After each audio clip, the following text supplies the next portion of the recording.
Welcome to another Eagles Bingo Topics where we're going to cover a myriad of things connected with the Philadelphia Eagles. Starting out here with some wide receiver rankings by PFF, all the way to an early look at the draft in 2025 and where the glut of talent or talents lie in that one.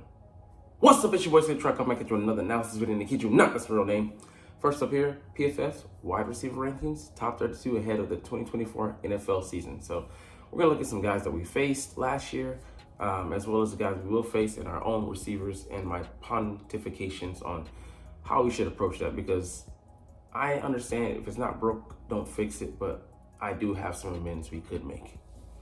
All right, this guy is leading the wide receiver rankings. We faced him last year. He was a handful. We blotted him out, with a good slaying, but 2022 and 2023 were different, and we didn't do so well. He went off for a $159 against us, and it was hell. But, chalked it up to the system as well. And just the guy, you weren't going to hold him down 2 times in a row. He's going to get his numbers, and he's a talented guy. All right, Tyreek Hill, he got a little bit of his last year, but, it was more catches than yards because we held him to a respectable number. Did have a nice TD on us, though. Jamar Chase, we face him this year. It's going to give us hell. CeeDee Lamb, I really want to see how we try and clamp down on him this year, because we kind of let him have his way in the slot. Got some better options there this year. Like I said, I want to see how the battle's going to go. Our guy, we'll get to him in a second. Don't face him this year. Didn't face him last year.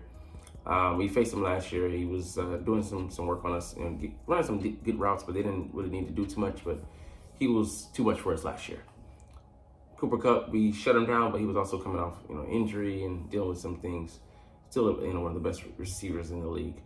Deebo Samuels, he ran roughshod. He had, I think, 3 TDs on us, or 3 receptions, 130 yards. It was way too easy. So I'd love to see how we would fare up against him this year. I hope we do face him. I'm mad that we didn't get a first place schedule just because I wanted to face the 49ers, I should say. Stephon Diggs, we shut him down with the Bills, but it was really a collaborative effort. DJ Moore, I would say we face him this year, but we don't play the Bears. Puka Nacua, he was just getting started, so I'd love to see him this year. Well, we actually do see him, so man, it's gonna be, I think, a task. Garrett Wilson, a beast. Even with the broken quarterback in Zach Wilson, he was giving us that work. Nico Collins, we don't see him because the Cowboys face him.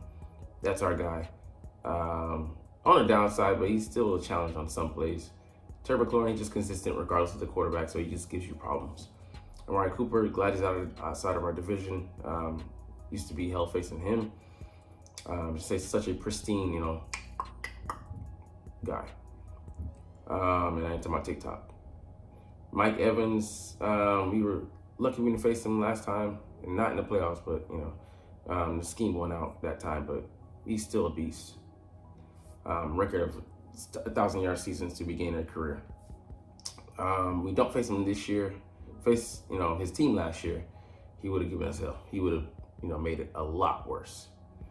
Don't face him this year. Didn't face him last year. Faced him last year, and were able to shut him down because of scheme last year. But he's a talented guy. DK Metcalf, he got some catches on us last year, but I'd love to see what Quinyon Mitchell would be able to do against him. We're gonna face him. You're used to facing him twice a year. He's only gonna continue to get better and see what he can offer this rookie season. Drake London, we will face him. Size matchup, but not a burner, but he runs some good routes. Chris Olave, we will face him this year, so hey, he's growing. I want to see how he stacks up against us. We faced him a year ago, last year, yeah. So he didn't give us too many problems, but he's not a burner or anything like that. He's a sure-handed guy, though. We won't face him. We'll face him this year. I'm interested to see that one as well.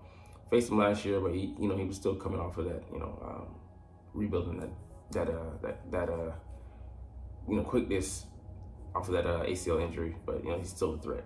And T. Higgins, will face him, but will his head be in the game, and will he be healthy this year? So good slate of wide receivers, man, to go down. Now let's get to our guys. Now I know that AJ is top 5. He's a godsend. So happy to have him here in Philly. And, our guy at number 16, Devonta Smith, another top 20 receiver. So we have one of the best tandems, I would say top 2. in the league behind the Miami Dolphins. I'm just being, that's me being, not being biased, objectively speaking. But if we had a number 3 guy, and no team has a 3rd guy on this list, Tyler Boyd, he wouldn't make it, but he'd be like in the top 50 if he was healthy, fully healthy. But that being said, the Jets are going to have a good one in Mike Williams, Corley, when he gets up to speed, and Garrett Wilson. But if we had a 3rd guy, I really would love to mirror what the Indianapolis Colts had in Brandon Stokely, Reggie Wayne, sorry, like Reggie Brown, Reggie Wilson, Reggie Wayne, and Marvin Harrison. His kid is now in the league, but and they had Dallas, I forget his name, Dallas Clark. I mean, that was a quattro to watch.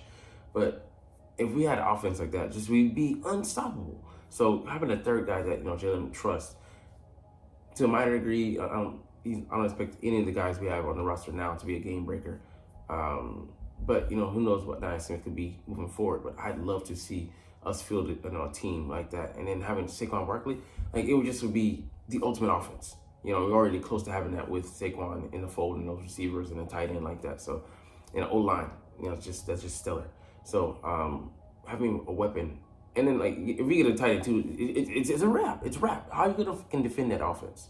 But anyways, I really hope we can build towards that. If not this year, then next year in the draft. And speaking of that, we'll get to that in a second. But OTAs are on their way. We're gonna get another sneak peek. I think tomorrow, Friday for me, Thursday for you. I really want to see kind of like what who's gonna be popping, because there's a lot of developments. Zach Brown starting, and when is we'll get to in a second, but when is gonna get healthy? Injury update. So Sidney Brown, we saw him on the sideline. He's recovering from the ACL injury he suffered in the last game in the regular season of the year, which kind of just derailed his potential progress this year. But he was doing a liftoff standoff, like a farmer's carry, but standing still, and he beat out Kenneth Gainwell, who looks swole as hell. But good sign. He's doing private workouts by himself, off on the side field, but not making any lateral movements, but up and down. Just, I think, what is it? It's May, so January, February, March, April. Almost like just 3.5 months after the injury, he's already making those strides. What a hell of an athlete. We're happy to have him here in Philly. Such an aggressive guy, but hopefully he's on the mend fully, and we don't push him too far. He might start out on the PUP list, but fine with that. And Kobe Dean coming off injuries to both of his feet. Golly. I hope that he's able to. He said he's about like 90% now. He's able to be out there in training camp. I think things are kind of heading in that direction, but I'd love to see him next to Devin White, because, hey, yeah, it's kind of do or die. We really are gonna draft next year based off of how what he shows us and how he plays. And if he even shows decent signs of life, he'll stave off a further upgrade. But any more slip ups, and you're gonna have to do what we got to do. All right, Nian Smith, those shins, stress fracture. We'd love to see what he can bring to the table, but hopefully he can be out there for training camp, and we can try and get that install time in and see what the rookie can bring to this offense this year. And Zach McPherson, kind of like really just to put him in the trash bin, the Walmart DVD discount bin, but because we just have so many corners right now on the roster. We got 14, and not all the guys are gonna make it, but it was really about who we can stash on the practice squad and who we need for depth.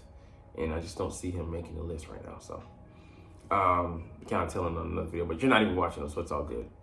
All right, attendance. Not really concerned about that, because guys will be here or they won't. I'm not really worried too much about Smitty and stuff like that, because they'll get acclimated when they need to, and he's not trying to miss, just not concerned about that, the camaraderie or whatever it may be. Some guys that like weren't out there, like Keely Ringo, I'm like, okay, why not? But then again, like, maybe he's just like, I can't make it. He has to start on this roster, so whatever. But who knows? But speaking of second-year leaps, man, we're counting on a lot of guys, young guys, to make that leap. Nolan Smith, Keely Ringo, Jalen Carter, and in third years as well. You know, like Jordan Davis. You know, we really need those guys to step up and be the foundational pieces they were brought in to be, because a lot of the older guys that they're leaning on for knowledge and that we were leaning on for to, you know, support this roster have now been removed as the pillars, and we got to put in new ones. And I don't want to see the building come crashing down.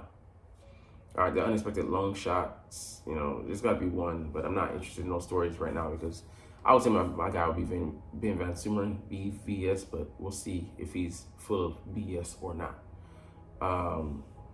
Anyways, last thing we're going to get to, what position groups are strong in the 2025 NFL draft. So I think we're seeing some defensive players here.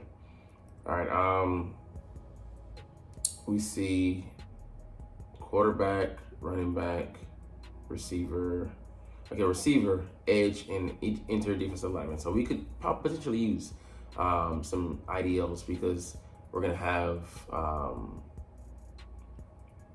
who is it? What's his name? Marlon's going to be going next year. And potentially Milton Williams. So that'll be two, you know, of your guys. And you'd have Jordan Davis and Jalen Carter, and then potentially Moro Ojomo stepping into the role as a third guy, ready to come off the bench. Who knows? But we could potentially re-sign Milton Williams, but we don't know that at this point. So, yeah, we do need to get a right tackle for the future. That should be on the board, and you know, it should be a super deep group. I mean, not projected to be a deep group, but it could be enough there at the top. Receiver, I'd love for us to get a legitimate wide receiver 3. Potentially, you know, going with a safety to be that number 4 guy. And who cares about quarterbacks? Not really interested. But D-line, man, we definitely need to restock just a guy or two on the outside, and then like edge and interior, and like some interior guys. So it'd be a good draft for what we need.